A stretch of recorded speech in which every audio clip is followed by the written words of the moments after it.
Welcome to the hidden corners where truth and terror collide. Discover a realm where the lines between the living and the supernatural blur as you embark on a journey to the paranormal and visit the mysterious hidden corners of your mind.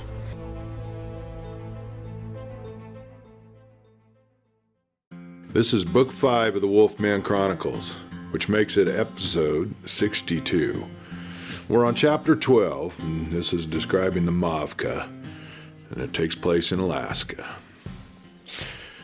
The snows had settled into drifts across the meadow, making the yard look like a winter fairyland. The icicles dangled from the eaves like crystal daggers, glinting in the pale morning sun. As the days grew shorter, the light seemed to fade away, heading towards the winter solstice. And in Alaska, winter days were brief and filled with an ethereal, dusky light, and felt more like twilight than daytime. By December, the sun would barely rise by 10 a.m. and sink below the horizon again by 2:45 p.m., casting the world in muted shades of gray.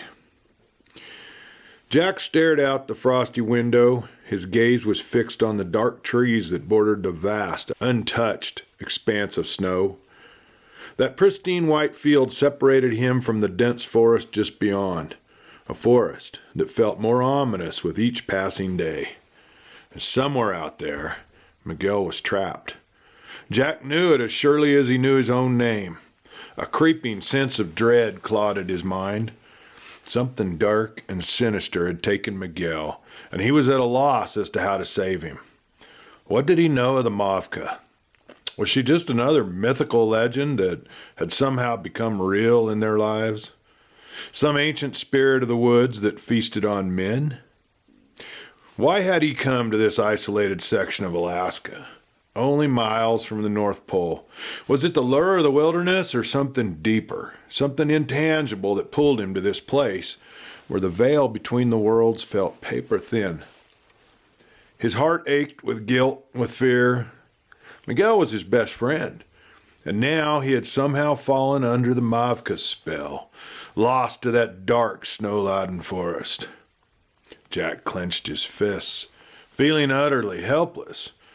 How was he supposed to fight a legend, a creature born from folklore, to bring his friend back?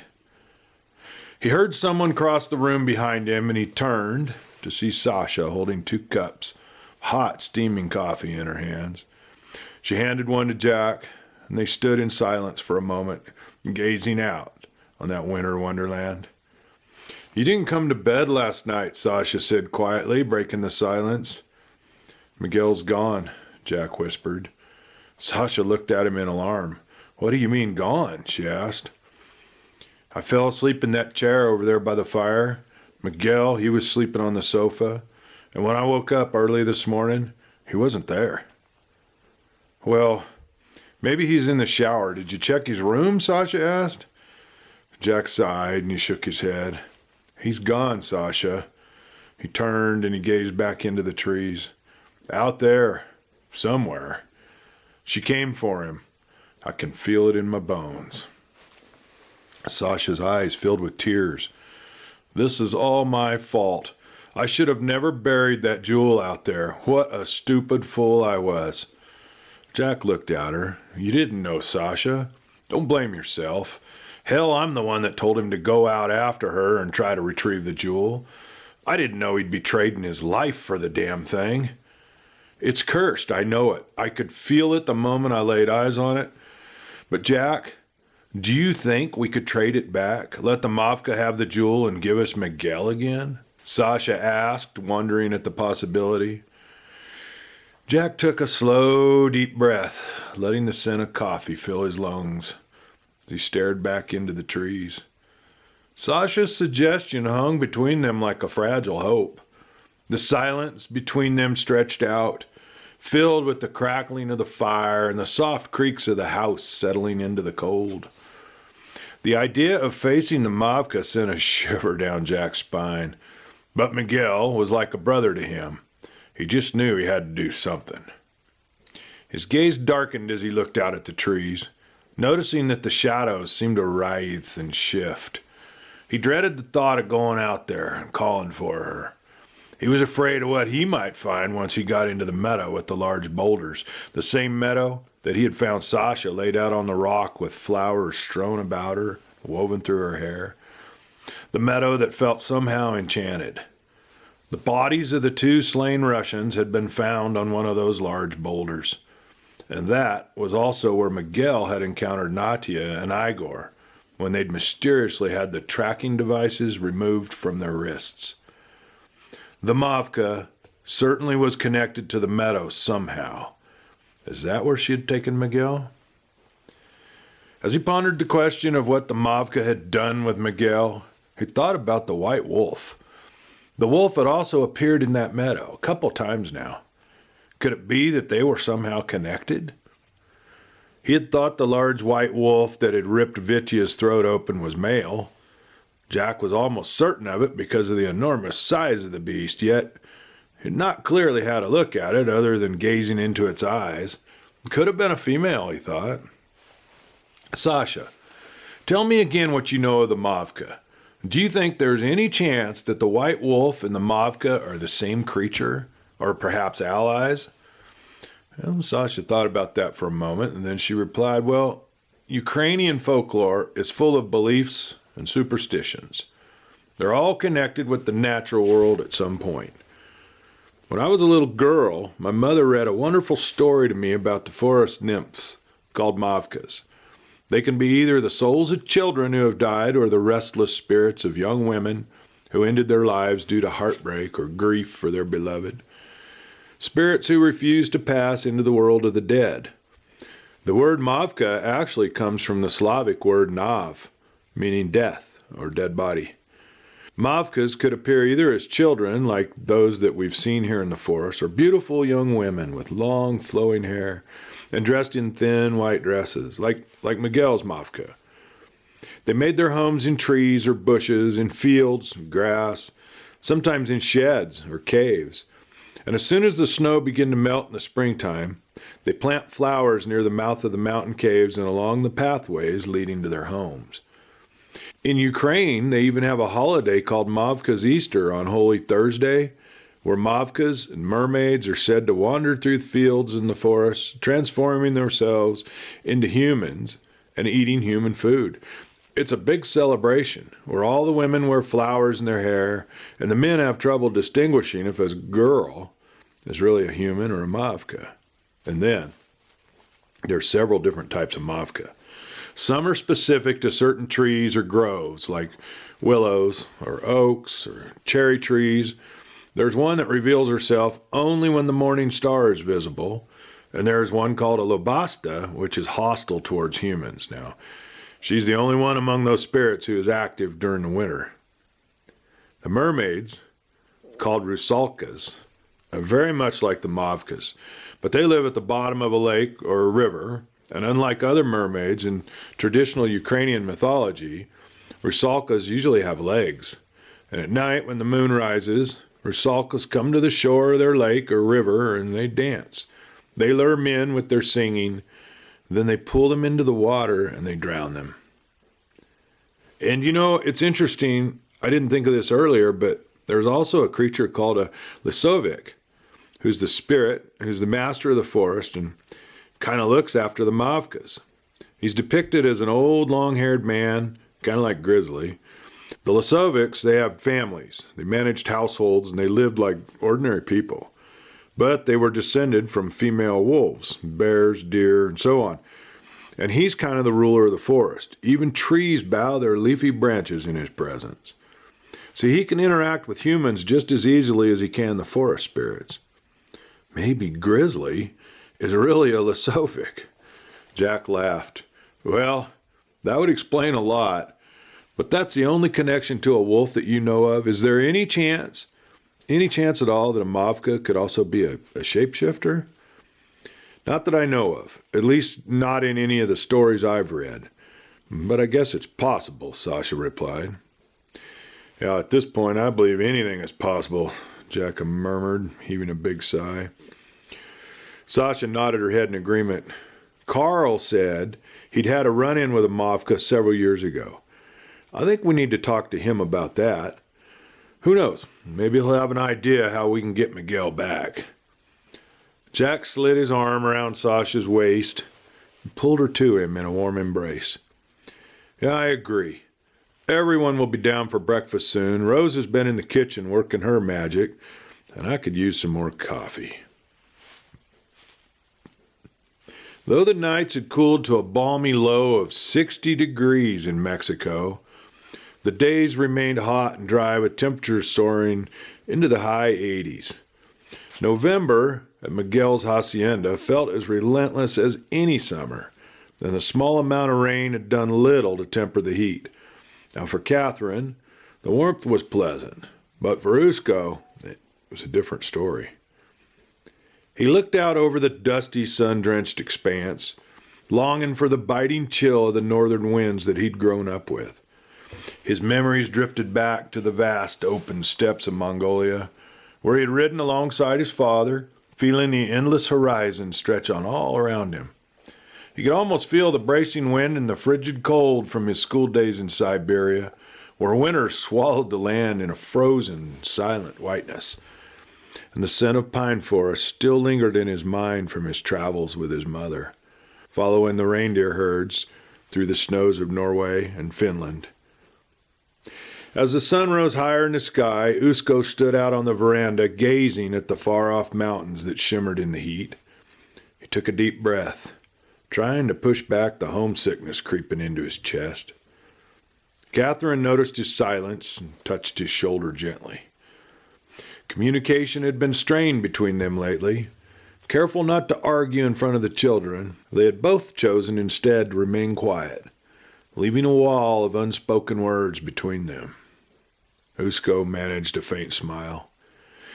Living here is like being on another planet, he said quietly, his voice tinged with nostalgia.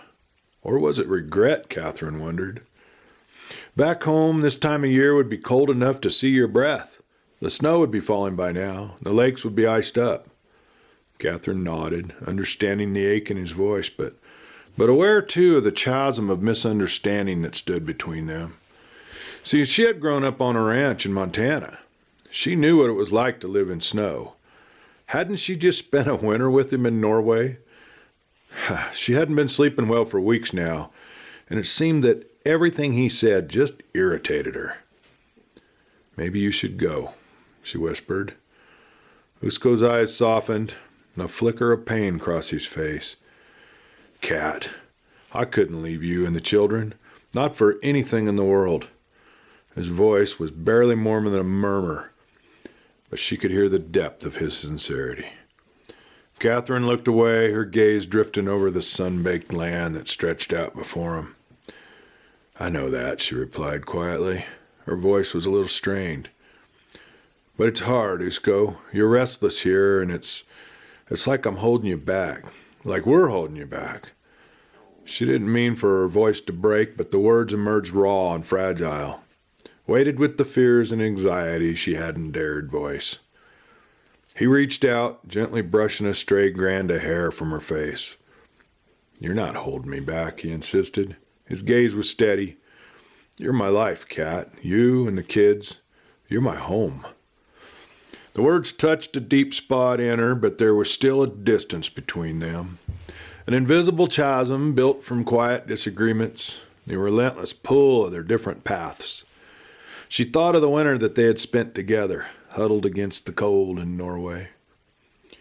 Maybe I just don't fit in your world, Usko, she said softly, almost to herself. You belong to the wind and the snow and the open wilderness. And me, she paused, trying to find the right words. I don't know where I belong. Silence hung between them, both of them uncertain how to bridge that divide.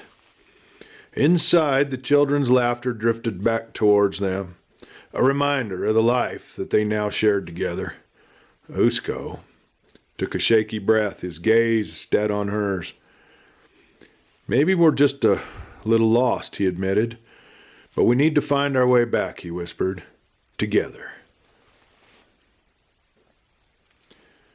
Rosa, she had performed her culinary magic once again. Plates of steaming, freshly made tortillas, piled high with savory grilled meats and peppers, awaited each family member. Bowls of bright, tangy salsa, creamy guacamole, and freshly chopped cilantro added pops of color to the table.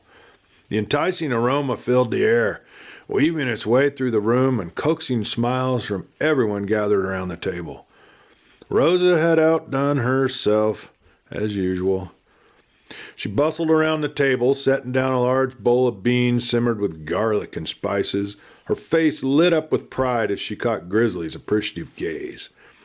"I hope you're hungry," she teased with a grin, wiping her hands on her apron. "I made extra beans just for you." "Where's Miguel?" Rosa asked, concerned that his chair was empty. Jack and Sasha looked at each other. "He's not here, Rosa." He glanced around the table. "I don't want to ruin everyone's breakfast, but we need to discuss, as a family, how we can bring Miguel back. Carl and Grizzly, I'm hoping that you two can shed some light on this Mavka business. I'm afraid she came for him sometime during the night." The lively chatter at the breakfast dishes fell silent as Jack's words and a heavy stillness settled over the table. Rosa's face paled at the thought of Miguel missing. Carl cleared his throat, glancing uneasily at Grizzly, who wore a grim expression as he leaned back in his chair with his arms crossed. "I mentioned to you last night that I have dealt first hand with the Mavka. Now, I've never told anyone this story, mostly because I don't think anybody else would believe me. But now, considering the circumstances, I think I better tell you all what happened to me. It was the spring of '75. I'd had a particularly good year trapping and had a full cache of pelts to sell. I was out bringing in my lines to make repairs when I came across a wolf caught in one of my traps. It was a young white wolf, pretty as pure white fur and piercing sky blue eyes I'd ever seen. Would have brought in a handsome sum of money, that one. Well, she was still alive. Just her front paw was caught in the trap. Kinda like Miss Sasha here. Well, I raised up my rifle to end her suffering, but I just couldn't bring myself to kill her. I told myself I was being plumb sentimental. It was my livelihood, and I knew better than to let those sad eyes steal my hand. So I raised my gun again, but I could have sworn I heard the wolf speak to me. Now, mind you, I didn't believe in none of this nonsense about fairies and werewolves and things that go bump in the night. But there was some voice in my head that told me not to shoot. I just stood there, looking at that wolf and wondering what I should do. I couldn't rightly get close enough to let loose the trap without getting bit, but I couldn't get myself to shoot either. Well, while I was pondering what to do, this wolf just started transforming into a beautiful woman right before my very eyes. Carl glanced at Sasha. "Now you understand why I didn't shoot you, Sasha? You weren't the first wolf I seen turn herself into a woman." Carl sighed. "So anyway, right before my very eyes, this wolf turned into this beautiful dark-haired woman. She explained to me what she was, though she didn't use the word werewolf like Miss Sasha did. No, she said she was a Mavka, and she told me that since I saved her life, she was forever bound to me. Well, I was a young man, and this was a very beautiful woman who was telling me that she was now mine. At first I thought I'd struck gold, but I had no idea just how much these words 'forever bound' meant at the time." Carl's gaze drifted as he recalled the haunting memory. His voice dropped, thick with emotion and a hint of regret. That woman, the Mavka, she wasn't like anything I'd ever known. Beautiful, yes, mesmerizing. But there was something about her that felt unnatural, like she belonged to the wild in ways we can't begin to understand. She stayed with me for weeks, maybe even months. Time seemed to lose its meaning when she was around. I thought it was a blessing. I thought maybe I'd earned myself a companion for life. He paused, lost in his memories. Grizzly, still leaning back in his chair, raised an eyebrow. So what happened? Carl swallowed, casting a wary glance around the table. His eyes finally settled in on Sasha. It didn't take long for me to realize that I'd made a mistake. She wasn't just bound to me. She was bound to me. Where I went, she followed. And it wasn't a gentle kind of loyalty. It was possessive and smothering. If I so much as glanced at another woman or spoke to one, she'd get this look in her eyes like a storm gathering over the mountains. I tried to break the bond. I tried to get away. But the more I pulled away, the tighter she held on. Jack was shifting uncomfortably, his grip on his coffee cup tightening as he absorbed Carl's words. So, what did you do? Carl exhaled slowly, his gaze dropping to the table. I did the only thing I could. I gave her what she wanted. I gave her a child. His eyes dropped back to the table. She left after that, with my boy. I ain't never seen her again. Although I always have this feeling like a shadow at my back that she isn't really gone, just waiting. But I regret not ever being able to see my boy. Silence filled the room. Then Grizzly cleared his throat. Well, I told you all about my experience with the Mavka a while back, so I won't waste your time with telling my story again, but needless to say, same thing happened to me also. But once I gave her a child, she just disappeared. She came back a time or two when Jezebel was here, but Jezzy ran her right off. Rosa was taking this all in with a worried look on her face. This is all one woman? Or is there a bunch of them? She asked. Sasha replied, there can be many different Mavka. Usually where you find one, you'll find more. And with all the children that Natia and Igor saw running through the forest, I'd say there's probably quite a few out there. Rosa shook her head with worry. Miguel, he can't give her a child, she replied. He was always afraid of fathering one out of wedlock, so he went and had himself neutered, if you will. She blushed at that. There's something I want to clarify about your story, Carl, Jack inquired. You said she transformed from a white wolf into the Mavka. Sasha told me about the Mavka from the Ukrainian legends, spirits of the forest that ensnare men, that lure them away from their families. But she didn't mention anything about them shape-shifting. And the white wolf, well, it doesn't quite fit the traditional tales. But now if this is true, I think Miguel might stand a chance. How do you figure? Julian asked. I'm not following. Well, we don't know what it takes to go up against a Mavka, Jack replied. But we do know about wolves. Carl leaned forward, intrigued by Jack's line of reasoning. So what are you getting at, Jack? He asked, his voice cautious. Jack took a deep breath, gathering his thoughts. If this Mavka can take the form of a wolf, then maybe, just maybe, she's bound by some of the same rules and instincts as wolves. If Miguel understands that, it might give him a fighting chance. Julian raised an eyebrow. But Miguel isn't a wolf like us. Sure, he's got some Mexican narwhal in him, but I don't think it's strong enough for him to shapeshift at will. Grizzly grunted, crossing his arms in front of him and leaning back in his chair again. Interesting thought. Now, wolves are smart. They're pack animals.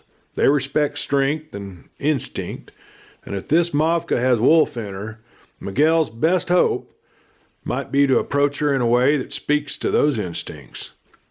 Sasha nodded thoughtfully, her gaze distant as she considered Jack's word. You're suggesting that if Miguel somehow stands his ground, shows no fear, she might see him as more than prey? Jack nodded. Well, yes, that's true, but I was thinking that I might be able to convince her to release her hold on Miguel. Wolf to wolf. Rose's voice was barely a whisper as she spoke. Jack, you really think you can talk to her? To convince her to let Miguel go? Jack stood up, the decision made. I'll head out before nightfall. If this Mavka is out there, I'll find her. And one way or another, I'll bring Miguel back." Juanita had been surprisingly quiet through the entire conversation. Now she finally spoke, her dark eyes blazing with fury. "And if you don't bring my brother back, then I'll find that witch, and there'll be nothing left of her when I'm finished." She stood and slammed her coffee mug on the table. The silence that followed was heavy, each of them feeling the weight of Juanita's words like a vow carved in stone. Deep in the forest, the Mavka moved effortlessly over the snow, leaving neither shadow nor footprint. Miguel followed as if in a trance. When he glanced behind, he saw his own tracks swallowed by the snow, disappearing as if he'd never been there. He wore no coat, no gloves, yet he felt no chill. Snowdrifts that should have reached his waist seemed to part before him, allowing him to glide forward with ease. The trees shifted and swayed, their branches dipping low, as though whispering secrets to one another as he passed. A thick silence pressed in around him, the only sound a faint crunch of snow beneath his feet, if he even heard that at all. As they moved deeper into the forest, the world around him softened, taking on an otherworldly shimmer. The air itself sparkled with a hidden glow, as if lit from within by frozen crystal lights. Finally, the Mavka paused and turned, her gaze fixing on him with eyes that seemed impossibly old and wise. Her face held an unreadable blend of sorrow and understanding. She extended a slender, ghostly hand, and, after a brief hesitation, he reached out, feeling the chill of her touch wrap around his fingers as she led him onwards. "What do you want from me?" he found himself asking, though he couldn't recall forming the thought. His voice sounded distant, almost as if it belonged to someone else. The Mavka tilted her head, her mouth barely moving as she replied in a voice soft as falling snow. "I want you to make a choice, Miguel. There is something you must see before you decide if you want to remain among the living." She raised her arm in a graceful, sweeping motion, and the trees parted, as if in silent obedience. Before them lay a frozen lake, its surface polished to a mirror-like sheen, reflecting a sky as impossibly blue as the Mavka's eyes. A mist drifted from the lake's surface, swirling in delicate spirals that formed ghostly scenes, memories from his past, familiar yet changed as if glimpsed through another person's gaze. He saw flashes of his childhood, familiar places cloaked in mist. He saw his parents and the small ranch in Mexico he grew up in.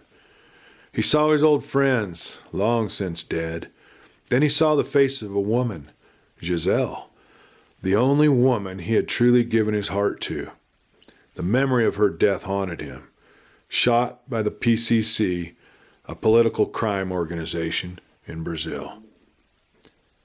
A sudden wave of longing rose within him, and he felt a strange pull, a desire to sink into the serenity of this place, to let its quiet magic erase all thoughts of the world he'd left behind. He looked back at the Mavka, who was watching him and waiting. This was the choice the Mavka had brought him to make. He could choose death and once again be reunited with his beautiful Giselle, or he could choose life and be bound to the Mavka for the rest of his life. "Tell me the terms of this arrangement," he said, a voice a whisper that seemed to freeze in the air. "If I can return to my former life, to serve you only when you are lonely, then I will agree to stay. But if my life will no longer be mine, then I will choose death." The Mavka's gaze softened as she inclined her head, watching him intently. As Giselle's face began to fade into the mist, he felt the weight of his choice pulling at him, clear and undeniable as the ice crystals glittering on the lake's surface. "I choose life," he whispered, his voice firm. "As you wish," she said softly, "but know this.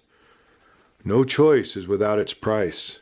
You may live, Miguel, but I am a part of you now, The frozen lake beneath him began to crack, a web of fractures spreading out in every direction. The ground trembled as the mist around them thickened, swirling faster, obscuring Giselle's face until she too faded into the haze. The forest spun around him, shadows blurring together until he could no longer see the Mavka, the lake, or even the snow. A fierce wind howled, and he felt himself falling and plummeting through the darkness. And then, just as suddenly as it had started, everything stopped. He woke, lying on his back on the shore of a frozen lake, staring up at the frozen sky studded with ice crystals. The familiar scent of pine and earth filling his senses. He reached out to touch the ground, feeling solid earth beneath him, the crunch of snow under his fingertips. He felt a searing pain in his chest, like ice spreading through his veins. He raised his arms and he saw dark tendrils of frost creeping up his hands, etching patterns across his skin. He rose and he brushed the snow off his frozen pants. Out of the shadows of the trees, a large white wolf emerged. It stood a few paces away from Miguel, staring at him with piercing blue eyes. Miguel reached out and buried his hands in the soft white fur. "Take me home," Miguel whispered. Thank you for listening to this week's episode, and I hope you'll join us next week for another installment of the Wolfman Chronicles. Until then, have a great week, everyone.